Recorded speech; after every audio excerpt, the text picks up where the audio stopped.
Welcome to my dear students. আজ তোমাদের আয়তঘন চ্যাপ্টারটি করাবো। এই আয়তঘন জিনিসটি আসলে কি আমরা প্রথমেই একটা উদাহরণ দিয়ে দেখে নিচ্ছি। ধরো এটি একটি পেন্সিল বক্স বা পেন বক্স। এটিকে বলা হয় দৈর্ঘ্য, এটিকে প্রস্থ এবং এর উচ্চতা। তাহলে কোনো ঘনবস্তুর যদি দৈর্ঘ্য, প্রস্থ এবং উচ্চতা এই তিনটি থাকে তাহলেই সেটিকে আমরা বলবো একটি আয়তঘন। এবং যদি এই আয়তঘন বা ঘনবস্তুটির দৈর্ঘ্য, প্রস্থ এবং উচ্চতা তিনটি সমান হয়ে যায় তাহলেই আমরা এটিকে বলবো ঘনক। দেখো এই যে বাক্সটি, এর কটা তল আছে? চারপাশে চারটি তল আছে এবং ওপর নিচ মানে ছটা তল। তাহলে একটি ঘনক বা একটি আয়তঘন এর তল সংখ্যা কটি? ছটি। এর কোণ কটি আছে? কোণ বা শীর্ষবিন্দু, শীর্ষবিন্দু বা কোণ হবে 8টি।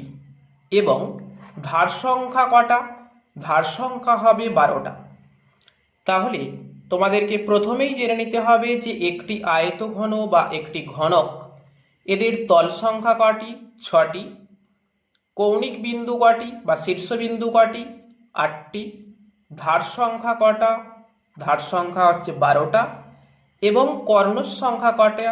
কর্ণের সংখ্যা হচ্ছে 4টি। আর যদি আয়তঘনের দৈর্ঘ্য, প্রস্থ এবং উচ্চতা এই তিনটি সমান হয়ে যায় তাহলেই তাকে আমরা বলবো একটি ঘনক। তাহলে প্রথম আমি জেনে নিচ্ছি এই আয়তঘন এর আয়তন। আয়তনের সূত্র কি? আয়তনের সূত্র দৈর্ঘ্য গুণিত প্রস্থ গুণিত উচ্চতা। তার মানে একটি আয়তঘনের যখন আয়তন বের করছো তুমি, তখন কি হবে? দৈর্ঘ্য গুণিত প্রস্থ গুণিত উচ্চতা। আমি যদি এটাকে এ বলি, এটাকে যদি বি বলি, এটা যদি সি বলি, তাহলে আমি খুব সংক্ষেপে লিখতে পারবো। এর কর্ণ কি? কর্ণের দৈর্ঘ্য, কর্ণের দৈর্ঘ্য। তাহলে সূত্র কি হবে? √a² + b² + c²। এর সমগ্রতল কি হবে? সমগ্রতলের ক্ষেত্রফল 2 × ab + bc + ca। সমগ্রতল মানে কি? চারপাশ প্লাস ওপর নিচ। এবার দেখো যদি আয়তঘন না হয়ে এটি ঘনক হতো তাহলে কি বলছি আমি? ঘনকের দৈর্ঘ্য, প্রস্থ এবং উচ্চতা তিনটেই তো সমান হয়। তার মানে আমি তিনটেই বলে দিতে পারি বাহু। তাহলে বাহু তার হোল কিউব। যদি কর্ণ হয়, কর্ণের দৈর্ঘ্য, তাহলে কি হবে? বাহু ইন্টু √3। ঘনকের কর্ণ কি হবে? বাহু ইন্টু √3। আর কি? ঘনকের সমগ্রতলের ক্ষেত্রফল, সমগ্রতলের ক্ষেত্রফল এটা কি হবে? 6 × বাহু²। তাহলে এই 6টি সূত্র তোমরা ভালো করে মুখস্থ করবে। এই 6টি সূত্রের সাহায্যেই তোমাদের কিন্তু এই চ্যাপ্টারের সমস্ত অঙ্কগুলি সমাধান করা যাবে। এবার এই চ্যাপ্টারের জন্য ইম্পর্টেন্ট কোন প্রশ্নগুলি, কোন প্রশ্নগুলি তোমাদের এক্সামে আসার সম্ভাবনা অনেক বেশি, চলো দেখে নেই সেই প্রশ্নগুলি কিভাবে তোমরা খুব সহজে পরীক্ষার খাতায় সমাধান করতে পারছো। তো প্রথম যে প্রশ্নটি আমি তোমাদেরকে বলছি সেটি হলো 7 নম্বর প্রশ্ন। একটি ঘনকের ধারগুলির দৈর্ঘ্যের সমষ্টি 60 সেমি হলে ঘনকটির ঘনফল কত? দেখো এই প্রশ্নটা 2 নম্বরের প্রশ্নের জন্য কিন্তু খুবই ইম্পর্টেন্ট। তাহলে আমি প্রথমেই বলেছি তোমাদেরকে যে একটি ঘনকের ধার সংখ্যা কটা? একটি ঘনকের কটা ধার থাকে? তাহলে একটি ঘনকের ধার থাকে কটা বলেছি? 12টা। তাহলে 12টা ধার যোগ করলে যদি 60 হয় তাহলে বাহুর দৈর্ঘ্য কত? তাহলে তুমি ভাষাটা লেখো, ঘনকের বাহুর দৈর্ঘ্য সমান 60/12 সমান 5 সেমি। এবার তুমি ঘনকের ঘনফল বা আয়তন দুটোই কিন্তু একই, তাহলে ঘনফল কি হবে? তোমাকে সূত্র কি বলেছিলাম? বাহুর হোল কিউব, তাহলে 5-এর হোল কিউব মানে 125 ঘন সেমি। তাহলে তোমার অ্যান্সার আসলো 125 ঘন সেমি। নেক্সট তোমাকে চলে যাচ্ছি আমি 10 নম্বর প্রশ্নটি। এটি কিন্তু খুবই ইম্পর্টেন্ট প্রশ্ন তোমাদের জন্যে। বলছে একটি ঘনকের প্রতিটি বাহুকে 50% কমানো হলো, তাহলে মূল ঘনক এবং পরিবর্তিত ঘনকের ঘনফলের অনুপাত কি হবে? দেখো এখানে কিন্তু তোমার কোথাও বাহুর দৈর্ঘ্য দেওয়া নেই, তাহলে তুমি প্রথমেই কি করছো? প্রথমেই তুমি ঘনকের বাহুর দৈর্ঘ্যটা ধরে নাও x একক। তাহলে তুমি লিখছো কি? ধরি ঘনকের বাহুর দৈর্ঘ্য সমান x একক। তাহলে ঘনকের আয়তন কত? x এর কিউব ঘন একক। এবার কি বলছে দেখো, বাহুর দৈর্ঘ্যটা 50% কমানো হলো, তাহলে পরিবর্তিত বাহুর দৈর্ঘ্য কি হবে? 50% কমে যাচ্ছে, তাহলে ছিল কত? x, যেহেতু কমে যাচ্ছে মাইনাস x ইন্টু 50/100, কাটাকাটি করে দাও, x/2 লসাগু করে দাও, x/2 একক। তাহলে এবার তুমি কি বের করছো? পরিবর্তিত আয়তন সমান x/2 তার হোল কিউব, কারণ পরিবর্তিত বাহু এটা ছিল। সলভ করে নাও, x এর কিউব/8 ঘন একক। এবার তুমি কি লিখবে? এই আয়তন আর এই আয়তন এদের অনুপাত। তাহলে তুমি বই থেকে ভাষাটা লিখবে। কি লিখছো? মূল ঘনক ও পরিবর্তিত ঘনকের ঘনফলের অনুপাত সমান কি লিখছো? দেখো এই আয়তন ছিল x এর কিউব h2, এই আয়তন কত তোমার? x এর কিউব/8। সমাধান করে নাও, সরল করে নাও, করলেই তুমি অ্যান্সার পেয়ে গেলে 8:1। তাহলে এখানে ভাষাটা কিন্তু তুমি বই থেকে লিখছো। নেক্সট তোমাকে দেখাচ্ছি আর একটি ইম্পর্টেন্ট প্রশ্ন, 11 নম্বর প্রশ্নটি। প্রশ্নটিতে কি বলছে আগে প্রথমেই দেখে নিই। একটি সমকোণী চৌপল আকারের বাক্সের দৈর্ঘ্য, প্রস্থ এবং উচ্চতার অনুপাত এত, উহার আয়তন এত হলে সমগ্রতলের ক্ষেত্রফল কত? দেখো এই প্রশ্নটিও কিন্তু খুব সহজ প্রশ্ন। তোমার এখানে অনুপাত দেওয়া আছে, তাহলে তুমি লিখে নাও সমকোণী চৌপল বাক্সের দৈর্ঘ্য সমান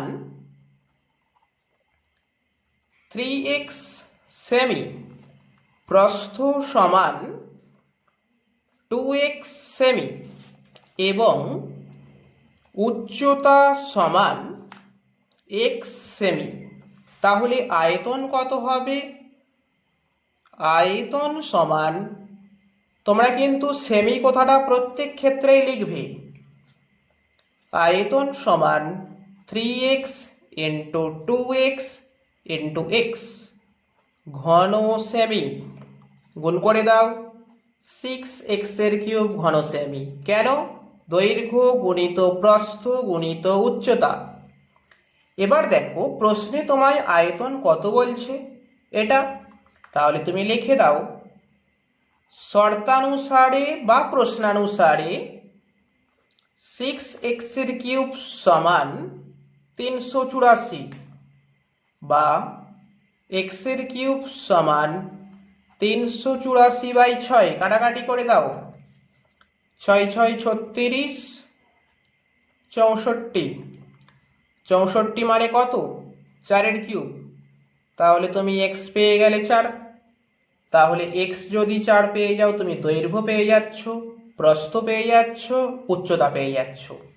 তাহলে তুমি লিখে দাও, অতএব বাক্সের দৈর্ঘ্য সমান 3 × 4 সমান 12 সেমি,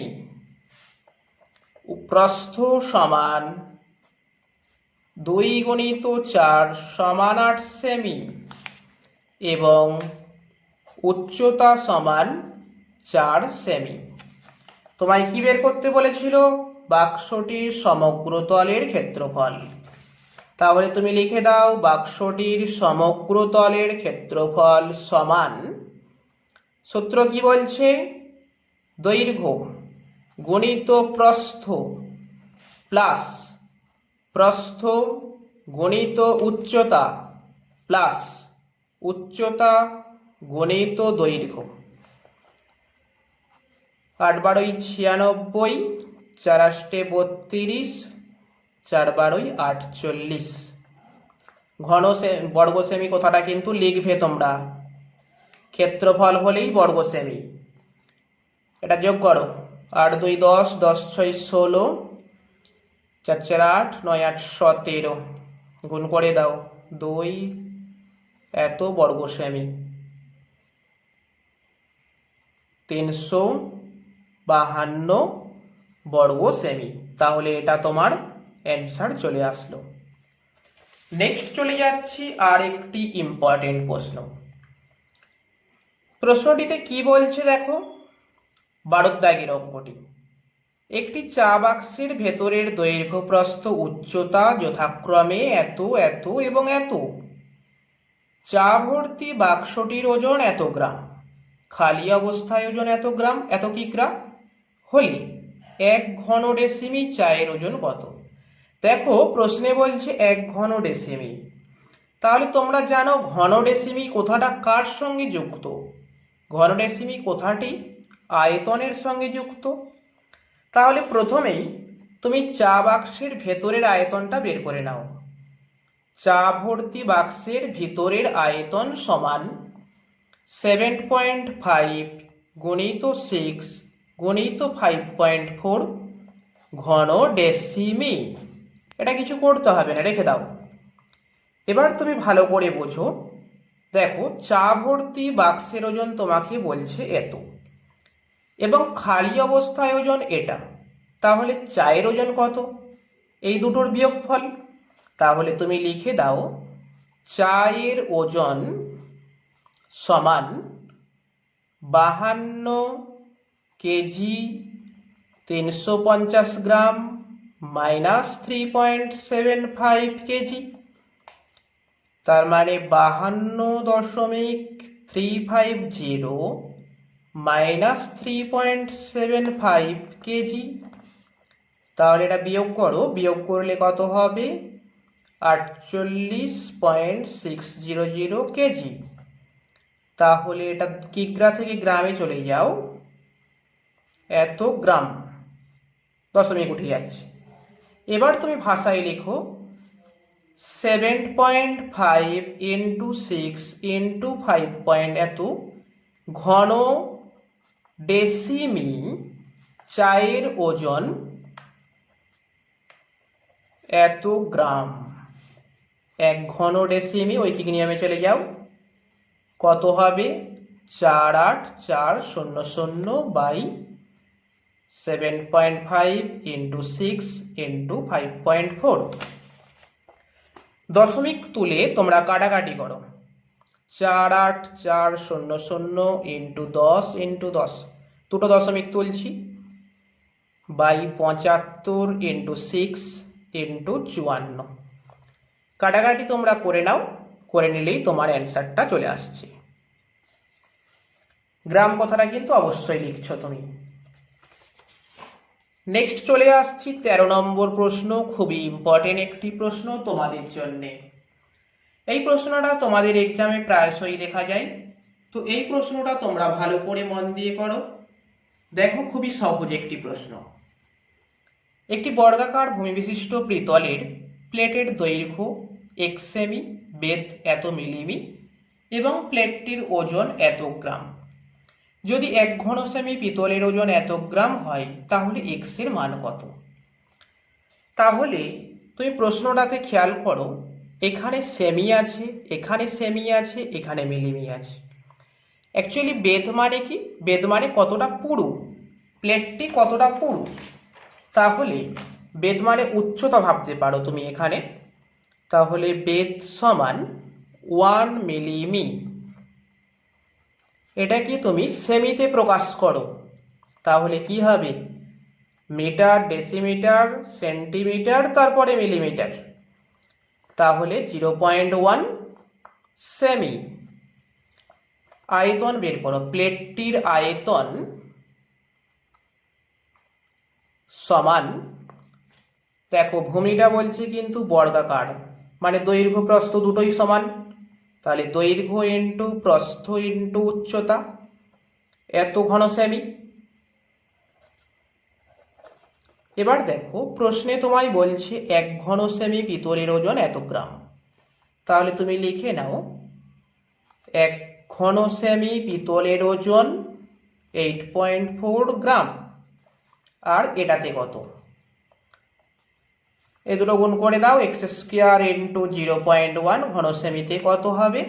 বেড়ে যাবে নিশ্চয়ই আরো। তাহলে 8.4 ইন্টু এক্স স্কোয়ার ইন্টু 0.1 গ্রাম। এবার প্রশ্নে তোমায় বলছে প্লেটটির ওজন এত গ্রাম। তাহলে শর্তানুসারে 8.4 ইন্টু এক্স স্কোয়ার ইন্টু 0.1 সমান 4725, বা এক্স স্কোয়ার সমান 4725 ডিভাইডেড বাই 8.4 ইন্টু 0.1। দশমিক তুলে তোমরা এটা কাটাকাটি করে দাও, করে দিলে তুমি এক্স এর মানটা পেয়ে যাচ্ছ। দেখো এক্স স্কোয়ারের মান যেটা আসবে, এক্স সমান কিন্তু রুট ওভার সেটা করবে, করলেই তুমি এখানে অ্যান্সারটা পেয়ে যাচ্ছ। এবং যখন তুমি উত্তর লিখবে এক্স এর মান, তখন কিন্তু কোনো একক লিখবে না, এক্স এর মান শুধু উত্তরটা লিখে দাও। নেক্সট চলে যাচ্ছি তোমাদের জন্য ভীষণ একটি ইম্পর্টেন্ট প্রশ্ন, 15 নম্বর প্রশ্নটা। 15 নম্বর প্রশ্নটি কি বলছে? ঘনকাকৃতি একটি সম্পূর্ণ জলপূর্ণ চৌবাচ্চা থেকে সমান মাপের 64 বালতি জল তুলে নিলে বালতির চৌবাচ্চাটির 1/3 অংশ জলপূর্ণ থাকে। চৌবাচ্চাটির একটি ধারের দৈর্ঘ্য এত মিটার হলে প্রতিটি বালতিতে কত জল ধরবে, কত লিটার জল ধরবে? দেখো আমি একটা যদি চৌবাচ্চা তোমায় এঁকে দেখাই, আগে বুঝে নাও প্রশ্নটা। ধরো এই চৌবাচ্চাটিতে জল ছিল, এই পরিমাণ জল ছিল। এখন তুমি যদি এখান থেকে 64 বালতি জল তুলে নাও, তাহলে এর জলটা কি বলছে? চৌবাচ্চার 1/3 অংশ থাকছে। এই পর্যন্ত ধরো তোমার 1/3 অংশ, এই পর্যন্ত 1/3 অংশ থাকছে। তার মানে যে জলটা উঠে গেল এই 64 বালতিতে, সেটা কোন জলটা? এই জলটা। এবং সমগ্র চৌবাচ্চাটির আয়তন আমরা কি ধরি? 1 অংশ ধরছি। তাহলে এই অংশটা কত উঠছে? 1 মাইনাস 1/3, কারণ এই অংশটা 1/3, তাহলে উঠে যাচ্ছে কত? এই আয়তনটা, এই পরিমাণ জলটা উঠে যাচ্ছে এই 64 বালতিতে। দেখো চৌবাচ্চার ধারের দৈর্ঘ্য কিন্তু মিটারে আছে, তাহলে তুমি লিখে নাও। এবং এখানে লিটার আছে, লিটারের সঙ্গে কিন্তু ঘন ডেসিমির সম্পর্ক, মানে ঘন ডেসিমি হলে তাহলে তাকে আমরা লিটার বলতে পারি।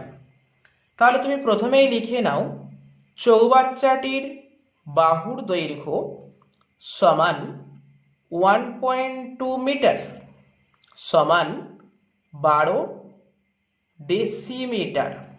অতএব চৌবাচ্চাটির আয়তন সমান 12 হোল কিউব ঘন ডেসিমি।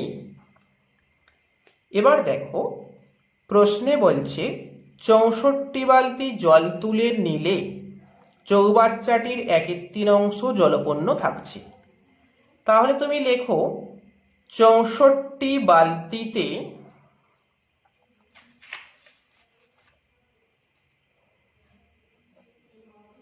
জল ওঠে 1 - 1/3। কেন? তোমাকে প্রথমেই বলেছি চৌবাচ্চার সমগ্র অংশের আয়তন কত? 1 অংশ। 1 - 1/3 গুণিত 12 হোল কিউব, এত ঘন ডেসিমি। এটা তুমি একটু সরল করে নাও লসাগু করে। 3 - 1 ইন্টু 12 হোল কিউব, এটা বিয়োগ করে দাও 2/3 গুণিত 12 হোল কিউব। এটা 64 বালতিতে কিন্তু। তাহলে একটি বালতিতে কত হবে তোমার? তাহলে একটি বালতি যখন তুমি করছো কমে যাচ্ছে, তাহলে কি হবে? 2/3 গুণিত 12 হোল কিউব বাই 64। সরল করো। 2/3, 12 হোল কিউব 3 হোল কিউব ছিল, মানে 12টাকে তুমি 3 বার লিখে নাও। 64 কাটাকাটি করো। 3 × 4 = 12, 4 × 16, 4 × 3 = 4 × 4 = 4 × 3, তাহলে 3 × 3 = 9, 9 × 2 = 18। তার মানে 18 ঘন ডেসিমি, অথবা তুমি লিটার লিখতে পারো। তাহলে তুমি দেখতে পেলে কত? একটি বালতিতে জল ধরছে কত? একটি বালতিতে জল ধরছে 18 লিটার। এই প্রশ্নটা কিন্তু তোমাদের জন্য ভীষণ ইম্পর্টেন্ট। আবারও বলে দিচ্ছি, এই প্রশ্নটা তোমরা ভালো করে করবে। 15 দাগের এই অঙ্কটি, এটা কিন্তু তোমাদের জন্য ভীষণ ইম্পর্টেন্ট। নেক্সট তোমাদের আর একটি প্রশ্ন দেখাবো, সেটি হলো 17 নম্বর প্রশ্ন। এই 17 নম্বর প্রশ্নটিও কিন্তু তোমাদের জন্য ভীষণ আরেকটি অঙ্ক। এত মিটার দীর্ঘ, এত মিটার প্রশস্ত একটি আয়তঘনাকার চৌবাচ্চার অর্ধেক জলপূর্ণ আছে। ওই চৌবাচ্চায় আরও 630 লিটার জল ঢাললে জলের গভীরতা কতটা বৃদ্ধি পাবে হিসেব করে লিখি। তো তুমি প্রথমেই ধরে নাও, ধরি জলের গভীরতা x ডেসিমি ধরবে। তুমি কিন্তু ডেসিমি, কারণ লিটার আছে, x ডেসিমি বৃদ্ধি পাবে। চৌবাচ্চার দৈর্ঘ্য সমান, লিখবে চৌবাচ্চার দৈর্ঘ্য সমান 2.1 মিটার সমান, ডেসিমি করে দাও 21 ডেসিমি। চৌবাচ্চার প্রস্থ সমান 1.5 মিটার সমান 15 ডেসিমিটার। অতএব বর্ধিত জলের আয়তন সমান, অতএব বর্ধিত জলের আয়তন সমান 21 গুণিত 15 গুণিত x ঘন ডেসিমি। শর্তানুসারে 21 গুণিত 15 গুণিত x সমান 630, বা x সমান 630 বাই 21 গুণিত 15। কাটাকাটি করে দাও। 21, 30, 15, 2। তাহলে তুমি x এর মান পেয়ে গেলে 2। তাহলে তুমি উত্তর কি লিখছো? অতএব এত লিটার জল ঢাললে জলের গভীরতা 2 ডেসিমি বৃদ্ধি পাবে। দেখো, এই যে প্রশ্নগুলি তোমাদেরকে করালাম, এই প্রশ্নগুলি কিন্তু এক্সামের জন্য ভীষণ ইম্পর্টেন্ট। সেই কারণে এই প্রশ্নগুলি তোমরা খুব ভালো করে মন দিয়ে করো। আশা করি তোমাদের কোনো প্রবলেম হবে না। সবাই খুব ভালো থাকো। নেক্সট ভিডিওতে আবার দেখা হবে। নেক্সট ভিডিওতে তোমাদের জন্য আমি আনছি প্রয়োগ, যে ইম্পর্টেন্ট যে প্রয়োগগুলো আছে, সেই ইম্পর্টেন্ট প্রয়োগ যেগুলি তোমরা এখন থেকেই অ্যাডভান্স করে নিতে পারবে। এখন থেকে তোমরা যদি এই প্রয়োগগুলো করে নাও, তোমাদের এক্সামে আর কোনো সমস্যা থাকছে না।